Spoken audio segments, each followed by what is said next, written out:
CORSTORPHINE, the only team to register a try against the Hearts and Balls team in the pool stages, so they've got, they know they can cross this, they know they can breach this defence, and they set it up there. And Ali Casson with a pass out to Pippa Benson. Benson, is that going to be intercepted? No, it's taken in there by Rhea Lawrenson.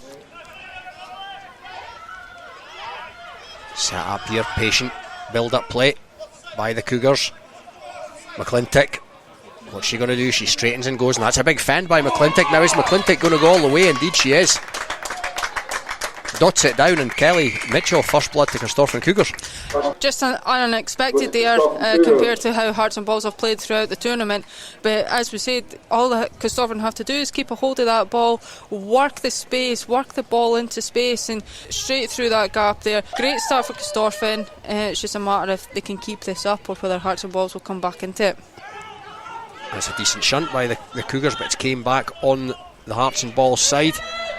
A little bit of indecision there, but Bri Nelson of Watsonians, is she going to go right round the outside? Bri Nelson's still going on. Good defence by the Cougars, but Bri Nelson's done well to feed that back inside.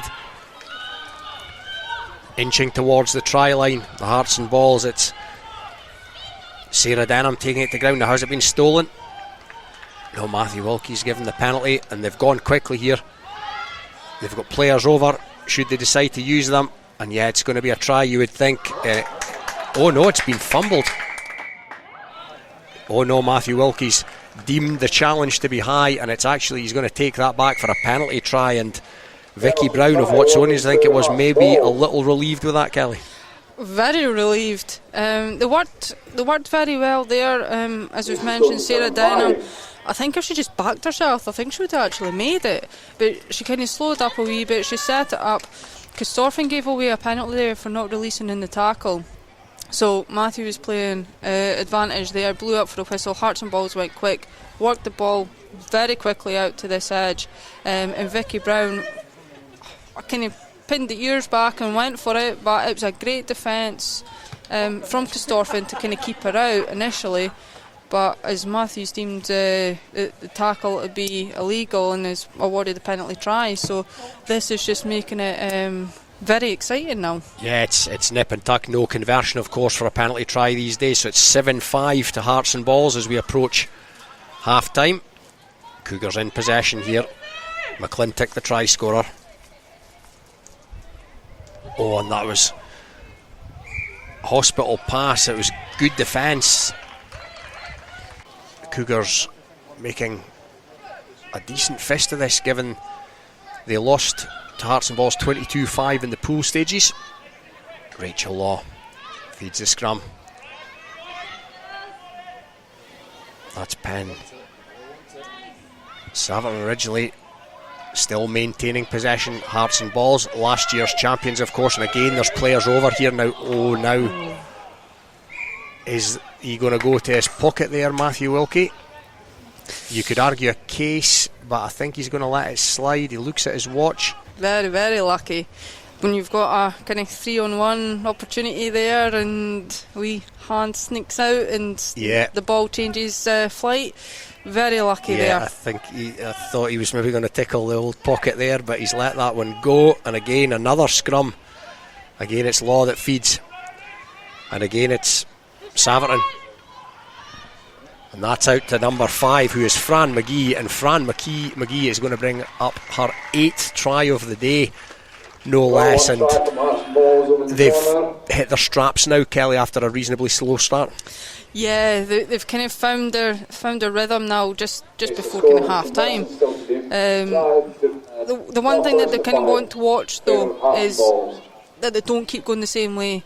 So we've had a number of scrums and they've kind of went the same way. They've always went to the right. CORSTORPHINE are very smart. They'll realise that, so they'll change their tactics going into the second half.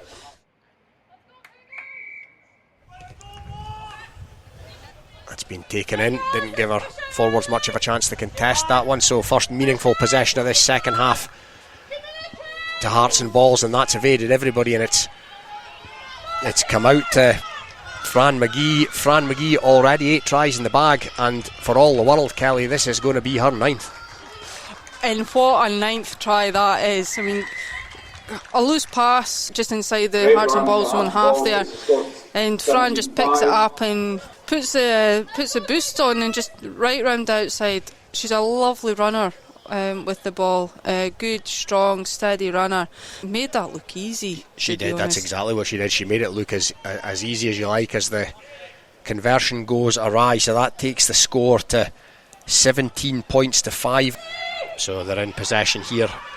Can they get their way back on? It's been intercepted. That's out the back door now. Can Hearts and Balls go from here? They're in a lovely attacking position. Oh, that's been intercepted. Now again, what's Matthew Wilkie going to do here? I think, Kelly, that's actually the correct decision. That was an honest play at the ball. Yes, she's read the play very well. She's went in with two hands for what would have been an exceptional interception, and she's just fumbled it. So for me, that's a perfect call there for it being a knock on. Doesn't get much better than this from a Sevens attacking perspective, and Matthew Wilkie gives the short arm penalty there, the free kick, and it's Rachel Law. Rachel Law's gone, and she's going to go all the way. That's a wonderful try, Kelly, by Rachel Law, and does that put it out of sight? I think it's getting that way now. They've obviously been listening to our half-time chat, because instead of going to the right of the scrum, they've went to the left. CORSTORPHINE knew that they had the edge there in the scrums, and that they could push them off, and they've just went a little bit too early in that. Hearts and Balls are going to get us back underway here. That one goes along the ground, and now CORSTORPHINE really needs something quickly here, you feel. McClintock, the try scorer, over on that far side, in front of the busy marquee, the sponsors tent here at the Gytes. Now it's Hunjikawa, the captain. Now here they go. Oh, that's a lovely piece of running. She's going to go all the way here. Maybe she should have backed herself. That was Pippa Benson. It's gone to ground from the Cougars, and now it's Hearts and Balls with the initiative here. Now, has that gone forward? Yes, it looked forward from here. Possibly the last chance maybe for CORSTORPHINE to get back into it. Here they come, are they looking to round things off again? And it's Fran McGee. Is Fran McGee going to bring up double figures? She's being chased all the way by Jess McClintock, but Fran McGee brings up the double figures for the day. 10 tries for Fran McGee, Kelly. Can't argue against that. You know, she's been a superb player this tournament, but what a lovely line that she took on. She pulled her defender out towards the touchline, then stepped off the right foot, cut back in, got the offload, and it was just a seamless run. She's making everything that she does today look effortless.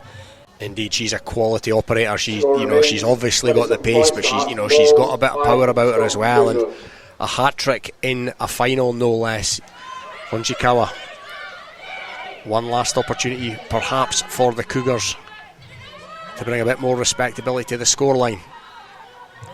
Lucy Park, Lucy Kidd takes the direct route. It's not been knocked on. Now it's Hunjikawa again.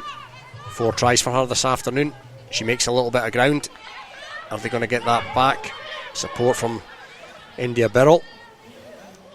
Something has flew out of that ruck. I do believe that is a boot. Now it's McClintock again. McClintock, the try scorer, the sole try scorer for Cougars in this final. And that's been fumbled forward, but it's been illegally taken out, the contact there by Hearts and Balls. So again, here comes McClintock of the Cougars. She straightens and goes, and she's going to go under the sticks, Jess McClintock, and that's a well-deserved second try for her, Kelly. It was. Jess, another great player.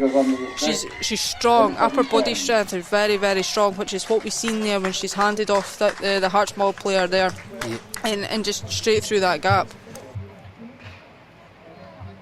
And Matthew Wilkie brings proceedings to a close here. Hearts and Balls once again are the champions here.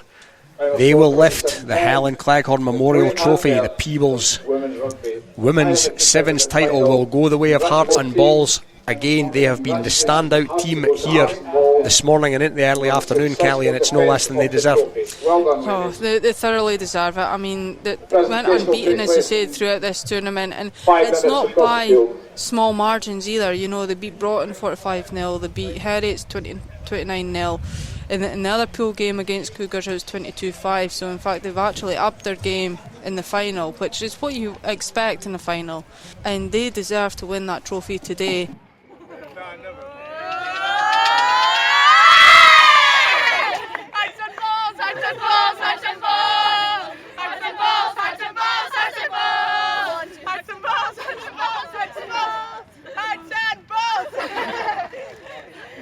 You don't always go out and expect to score 10 tries, like you don't always go out and expect to score one, so to get 10 under the belt is pretty good. And the quality of the team that are waving behind, when you've got the likes of Rachel Law and Sarah Denham, like captaining the team, what's it like to play with a variety of players?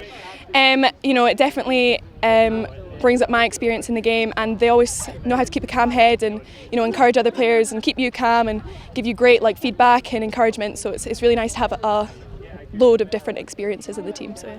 And what's the future? Have you got any other games planned for Hearts and Balls, or what's your future looking like? Hopefully I'll be back with them next season. Not sure what my future in Sevens is going to look like just yet, but you know, I've really enjoyed this, and hopefully we'll be back with them next year. Yeah.